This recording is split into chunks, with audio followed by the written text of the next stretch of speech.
দীর্ঘ 9টা মাস অপেক্ষা করার পরে ফাইনালি আজকে শেষ চেকআপটা করাতে আসলাম হসপিটালে আসার পরে মনে অনেক বেশি ভয় কাজ করতেছিল। সব দিকে আমার নবজাত শিশুর জন্য প্রিপারেশন নেওয়া থাকলেও আমি মানসিকভাবে কেন জানি না আমার মনটাকে মানাতে পারছিলাম না। আজকে যে ডাক্তারের কাছে শুধুমাত্র আমি চেকআপের জন্য আসছি তা কিন্তু না, আমাকে একটা আলট্রা করতে দিয়েছে ডাক্তার। আলট্রার রিপোর্ট নিয়ে ডাক্তারের কাছে গেলে ডাক্তার চেক দিবে যে বেবির ওজন ঠিক আছে কিনা, আর বেবি সুস্থ আছে কিনা, তার হার্টবিট ঠিক আছে কিনা, সবকিছু চেক করে আজকে ডেট ফিক্স করে দিবে ডাক্তার। হ্যালো এভরিওয়ান, আসসালামু আলাইকুম। কি অবস্থা আপনাদের সবার, কেমন আছেন? আমার ডাক্তার দেখানোর ডেট ছিল 2 দিন পরে, কিন্তু আমি 2 দিন আগেই চলে গিয়েছি ডাক্তার দেখাতে, কারণ আমি 2 রাত ধরে একদমই ঘুমাতে পারছিলাম না। সারাটা রাত জেগে থাকি, প্রচুর পরিমাণে কোমরে ব্যথা হচ্ছে আর পেটে ব্যথা করতেছে। তো ভাবলাম 2 দিন আগেই চলে যাই ডাক্তার দেখাতে, একটু চেক আপ করে আসি যদি কোনো ধরনের প্রবলেম হয়ে যায়। আর আমি এত পরিমাণে ভয় পাচ্ছি ইদানিং বলার বাহিরে। আমি ভয়ের কারণে মানসিকভাবে অনেক বেশি ভেঙে পড়েছি, কারণ দিন যত ঘনিয়ে আসতেছে তত আমার আতঙ্ক বেড়ে যাচ্ছে মনের ভিতরে। আর চারদিকে এত কিছু হচ্ছে, সেগুলো দেখার পরে আরো মনটাকে শক্ত করতে পারছি না কোনোভাবেই। যাই হোক গাইস, সকলে আমার আর আমার নবজাত সন্তানের জন্য দোয়া করবেন যাতে আমরা দুইজনই সুস্থ থাকি এবং ভালো থাকি। প্রত্যেকবারই যখন আমি বের হই সন্ধ্যার একটু আগ মুহূর্তে বের হই, কারণ আমি যে ডাক্তারটা দেখাচ্ছি সে সন্ধ্যার পরে আর কি বসে।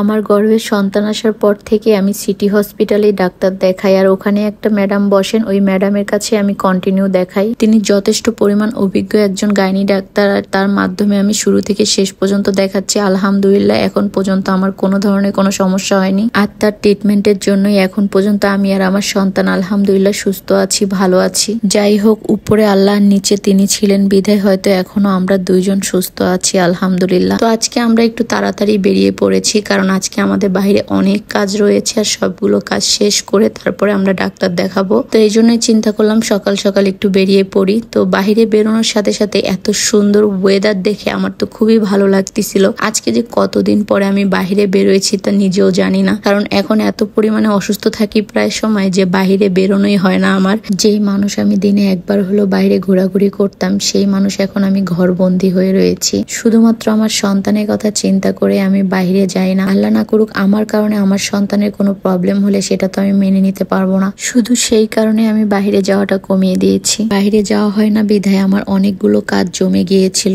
তাই ভাবলাম ডাক্তার দেখাতে যখন বের হচ্ছি তাই একটু আগে ভাগে বের হয়ে আমার কাজগুলো সেরে তারপরে ডাক্তার দেখিয়ে বাসায় আসবো। যেহেতু প্রতিদিন আমার বেরোনো সম্ভব হবে না, তাই আজকে সব কাজগুলো সেরে তারপরে বাসায় যাব।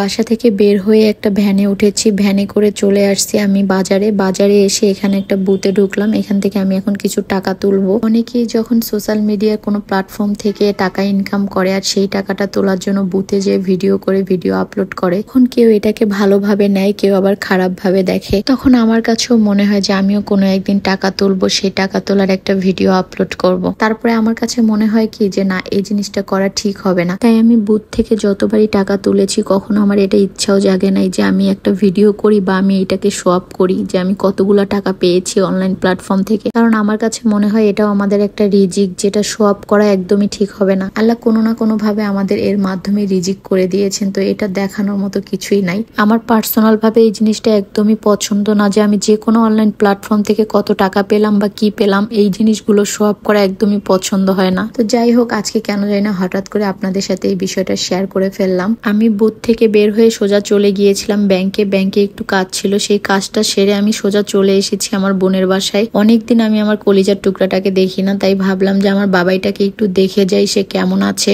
আমার বোনের বাসা থেকে হাসপাতাল একদমই কাছে, তাই ভাবলাম যে আমার এখনো অনেক সময় রয়েছে। বিকেল 5টার সময় একটা আলট্রা করতে দিয়েছে ডাক্তার, তো আলট্রাটা করে তারপরে রিপোর্ট দেখাতে হবে রাত্রে বেলায়। এই কারণে আমি ভাবলাম যে আমাদের হাতে অনেক সময় আছে, আমি বোনের বাসায় চলে যাই। আর এই অবস্থায় বাইরে থাকা একদমই পসিবল না, তাই ভাবলাম ওর বাসায় যে একটু কিছুক্ষণ রেস্ট নিয়ে তারপরে আলট্রা করতে আসবো। তো ঘন্টাখানিক ওর বাসায় গিয়ে রেস্ট নিলাম। রেস্ট নেওয়ার পরে বাবুর সাথে কিছুক্ষণ খেলাধুলা করে চলে আসলাম আমি আলট্রা করতে সিটি হসপিটালে। আর সিটি সিটি হসপিটালে আলট্রা করার পরে আমার রিপোর্ট দেখাতে হবে ল্যাবিটে গিয়ে, কারণ আমি যে ডাক্তার দেখাচ্ছি সেই ডাক্তারটা আজকে ল্যাবিটে বসবে, সিটি হসপিটালে বসবে না। তার ল্যাবিটেই হচ্ছে পার্সোনাল চেম্বার, সেখানে এসে আমাকে আজকে দেখবে। তো রাত 8টার পরে রিপোর্ট দিবে, রিপোর্ট নিয়ে আমরা ল্যাবিটে চলে যাব, যে ওখানেই ডাক্তার দেখাবো। এদিকে আমি আমার ওজনটাকে মেপে নিলাম কত কেজি আমি বেড়েছি। তো এখানে আপনাদের ভাইয়া বলতেছে যে প্রত্যেকবারই তুমি 2 কেজি করে বাড়ো, এবার আরো 2 কেজি বেড়ে গেছো। আমি আপনাদের ভাইয়াকে বলেছিলাম যে আজকে ডাক্তার দেখানোর দরকার নেই, আমরা রিপোর্টটা কালকে তুলে কালকে ডাক্তার দেখাবো না সিটি হসপিটালে এসে। কিন্তু তার কথা যে প্রতিদিন আমাকে সে এভাবে বের করবে না, কারণ আমি অসুস্থ হয়ে যাই বাইরে আসলেই, আর আমার এই সিচুয়েশনে এখন বাইরে না যাওয়াটাই ভালো।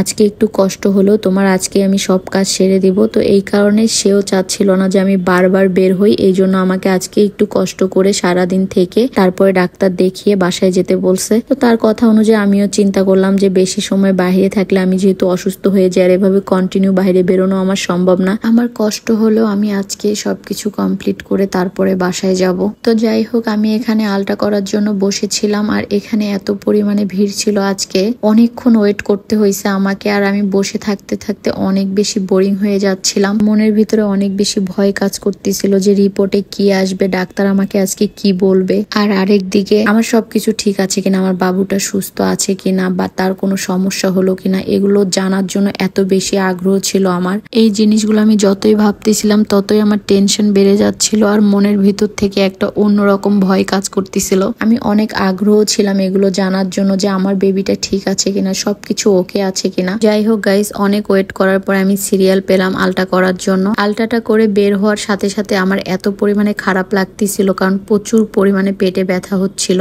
আমাদের আলট্রা হয়ে গিয়েছে, এখন রিপোর্টের জন্য ঘন্টাখানিক ওয়েট করতে হবে। আমরা এখানে ঘন্টাখানিক ওয়েট করে তারপরে চলে আসলাম ল্যাবিটে। আজকে যেহেতু ল্যাবিটে তার নিজস্ব চেম্বারেই বসেছে, তাই এখানে আজকে আমাদেরকে ডাক্তারটা দেখাতে হবে। এখন বাজে রাত 9টা, আর এই 9টার সময় আমরা এসেছি ডাক্তার দেখাতে, কিন্তু আমরা আসতে এত বেশি দেরি করে ফেলেছি যে আমাদের সিরিয়াল একদম সবার শেষে পড়ে গিয়েছে। অনেক লং টাইম ওয়েট করার পরে তারপরে আমরা লাস্টে সিরিয়াল পাই, দেন আমি ডাক্তার দেখাই। দেখানোর পরে আমরা ওখান থেকে বেরিয়ে যাই। ডাক্তারকে রিপোর্ট দেখানোর আগ মুহূর্ত পর্যন্ত আমি যে পরিমাণ টেনশনে ছিলাম, এখন একদমই রিল্যাক্স হয়ে গিয়েছি ডাক্তার দেখার পরে। বাবুর ওজন, হার্টবিট এবং শরীরের গঠন সবকিছু আলহামদুলিল্লাহ ভালো আছে। যখন ডাক্তার এই কথাটা বলেছে তখন তো আমি একদমই রিল্যাক্স হয়ে টেনশন ফ্রি হয়ে গিয়েছি। আর এই রিপোর্ট দেখার পরে ডাক্তার আমাদেরকে বলেছে যে আপনারা যে কোনো সময় এখন ভর্তি হতে পারেন, তবে আরো কয়েকটা দিন গেলে হয়তো ভালো হবে, বাট যদি তার মধ্যে কোনো এমার্জেন্সি চলে আসে তাহলে অবশ্যই আপনারা ভর্তি হয়ে যাবেন। আপনাদের সময় হয়ে গিয়েছে, এখন আমাদের উপর পুরোটাই ডিপেন্ড করে যে আমরা কবে ভর্তি হব। খুব শীঘ্রই আমাদের ঘরে একটা নতুন সদস্য চলে আসবে। সবাই আমার জন্য আর আমার সন্তানের জন্য দোয়া করবেন। অনেক বেশি ক্ষুধা লেগে গেছিল, তাই বোনের বাসায় কিছু খাবার নিয়ে আসলাম। এখন সবাই মিলে একসাথে আমরা খেতে বসেছি। খাওয়া দাওয়া শেষ করে আমি বাসায় চলে যাব। সো গাইজ, আজকের মতো ভিডিওটা এখানেই শেষ করছি। নেক্সট ভিডিওতে দেখা হচ্ছে, সেই পর্যন্ত সবাই ভালো থাকো, সুস্থ থাকো। আল্লাহ হাফেজ।